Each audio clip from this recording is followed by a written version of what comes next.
8월 20일입니다. 기도하겠습니다. 은혜로우신 하나님께서 우리들에게 새날을 허락하시니 감사합니다. 오늘이 하나님의 축복이고 오늘이 하나님의 은혜입니다. 이 축복과 은혜로 기뻐하며 감사하는 날이 되기를 간절히 원합니다. 예수님의 이름으로 기도합니다. 아멘. 예수님께서는 산헤드린 즉 유대인들의 위협을 피해서 예루살렘 북쪽에 있는 에브라임이라고 하는 땅에 머무셨습니다. 그리고 예수님께서는 6월절이 다가올 때 예루살렘으로 이동을 하셨습니다. 그리고 예루살렘 부근에 있는 베다니로 하셨습니다. 공간복음에서는 예수님께서 에브라임에서 예루살렘으로 여행을 하시면서 10명의 문둥병자를 고쳐주시고 유대인들과 이혼에 대한 논쟁도 하시고 어린아이들을 축복하시며 영생을 얻기 원하는 부자 청년과의 대화도 나누셨다고 얘기를 합니다. 예수님께서는 그 여행을 통해서 많은 비유를 말씀하셨고 또한 하나님 나라의 비밀을 이야기를 하신 겁니다. 이제 6월절이 다가오면은 예수님께서는 누가복음의 문화비유에서 말씀하신 것처럼 곧 먼 나라로 가게 되실 겁니다.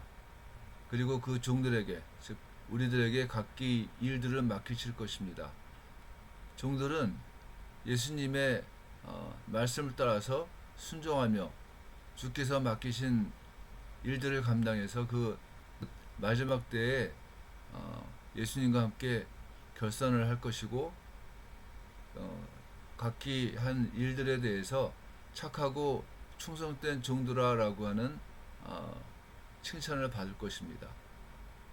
예수님께서 먼 나라로 가시는 것, 즉 예수님께서 말씀하시는 예수님이 당하시는 순환을 요한복음에서는 영광을 입으시는 것으로 이야기합니다. 그래서 요한복음 13장에서 21장까지를 영광의 책이라고 얘기를 하는데 오늘은 요한복음 12장에 있는 표적의 책의 마지막 부분을 함께 묵상하기를 원합니다. 예수님께서 예수님의 표적, 우리가 보통 얘기하는 기적을 요한복음에서는 표적이라고 얘기를 한다고 했습니다. 예수님은 표적을 통해서 예수님께서 하나님이신 것을 스스로 드러내셨다고 얘기를 합니다.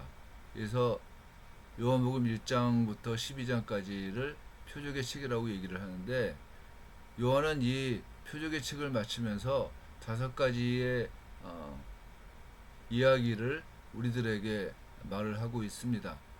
그 첫 번째가 마리아가 예수님의 몸에 향유를 붓는 사건을 얘기를 합니다.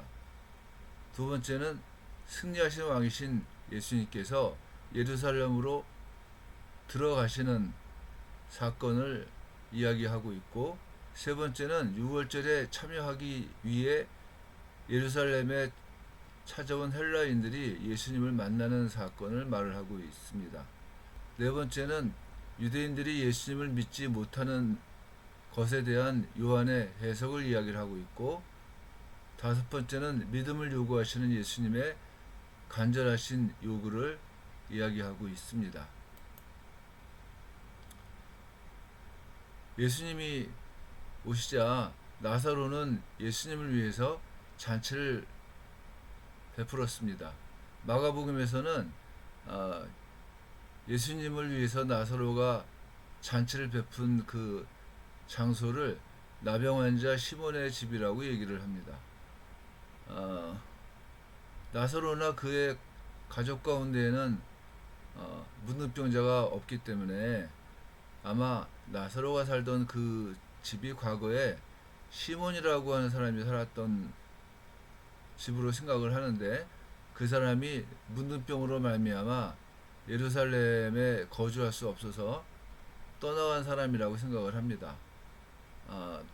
그때 마리아가 지극히 비싼 향유 곧 순전한 나드 한 근을 가져다가 예수의 발에 붓고 자기 머리털로 그 발을 닦으니 향유 냄새가 집에 가득하게 되었다. 이렇게 요한은 말을 하고 있습니다.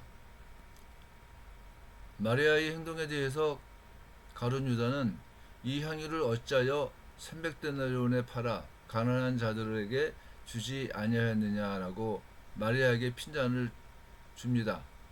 그 가룟 유다의 행동에 대해서 요한은 가룟 유다가 가난한 자들을 생각함이 아니요 그는 도둑이라 돈깨를 맞고 거기 넣는 것을 훔쳐 가기 때문에 그런 말을 한 것이라고 얘기를 합니다. 이 말은 나중에 요한이 예수님의 죽으심하고 관련되어서 가룟 유다의 배신을 보았기 때문에 그 배신을 염두에 두고서 한 말로 보입니다.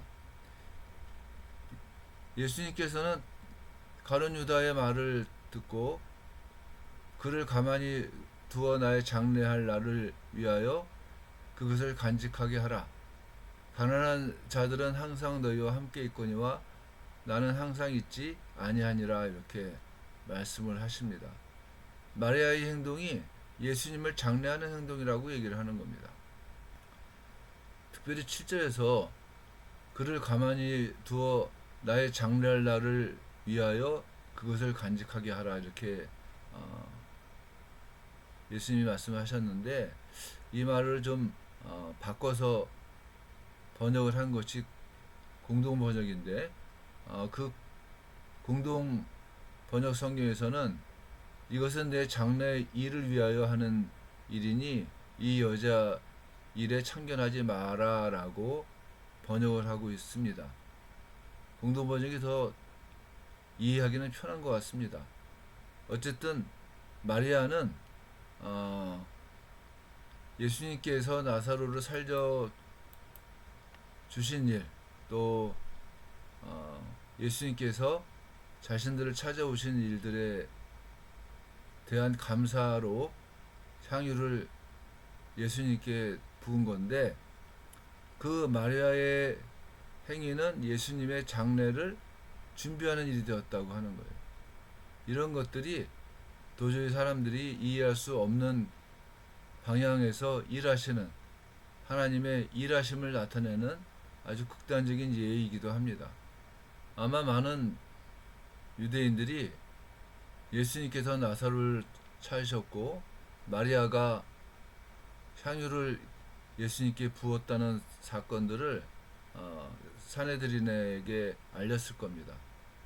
그리고 산헤드린 즉 대제사장들이 나사로까지 죽이려고 했는데 그 이유는 나사로 때문에 많은 유대인들이 예수님을 믿었기 때문이라고 얘기를 하고 있습니다. 예수님은 나사로를 살리심으로 말미암아 죽음에 매이지 않는다는 것을 입증을 하셨습니다. 그리고 예루살렘 성에 들어가시기 직전에 소경을 보게 하심으로 말미암아 유대인들이 생각을 하는 메시아다라고 하는 사실을 입증하셨습니다. 그럼에도 불구하고서 유대인들은 예수님을 죽이려고 하는 겁니다. 이 예수님의 죽음은 도리어 예수님이 영광을 받으시는 일이고 도리어 예수님께서 하나님의 아들이심을 입증하는 하나의 사건이 되는 겁니다. 사람들은 자기네들이 생각을 하는 방식대로 일이 이끌려 나간다고 생각을 하지만은 큰 그림 가운데 봤을 때는 언제나 그 일들은 하나님의 뜻 가운데로 이끌려 나가는 겁니다. 구약 성경을 봐도 마찬가지입니다. 이스라엘의 역사가 하나님을 믿는 백성들의 실패를 보여주는 것이기도 하지만은 거꾸로 그들의 실패로 말미암아 예수 그리스도께서 이 땅에 오셔야지만 되는 이유가 분명해졌고 그래서 또한 예수 그리스도께서 우리를 위해서 이 땅에 오실 수 있다고 하는 거예요. 그게 하나님께서 일하시는 방법입니다. 우리가 우리의 삶을 살면서 어떤 때는 내 마음대로 안 되니까 화나고 짜증내기도 합니다. 내 뜻이 안 먹힐 때는 분노하기도 합니다. 그러나 중요한 거는 그 모든 것들이 합력해서 하나님께서 그려놓으신 커다란 그림 가운데에서 온전하게 하나님을 입증하고 또한 하나님의 능력을 나타내는 일들로 이루어진다는 겁니다. 우리 교회가 몇 명 안 보이지만은 이 몇 명 안 보이는 이 교회를 통해서 하나님의 살아계심이 증거되고 또한 하나님의 역사하심이 나타난다면은 도리어 어떤 때는 몇 명 안 보이는 그것을 기뻐할 수도 있다는 거예요. 마치 기드온의 300명의 용사와 같이 우리가 10명도 안 되지만 하나님께서 역사하시는 그 역사에 의지해서 믿음을 갖고 우리가 교회를 섬기고 주일을 예배하고 또 하나님을 예배할 수 있는 축복이 우리들 가운데 있기를 간절히 원하는 겁니다. 기도하겠습니다. 우리들을 인도하시는 하나님을 찬양합니다. 우리에게 크신 하나님 아버지의 역사하심을 보이시며 우리가 오직 하나님을 소망함으로 언제나 승리할 수 있는 축복이 우리들 가운데 있기를 원합니다. 예수님의 이름으로 기도했습니다. 아멘.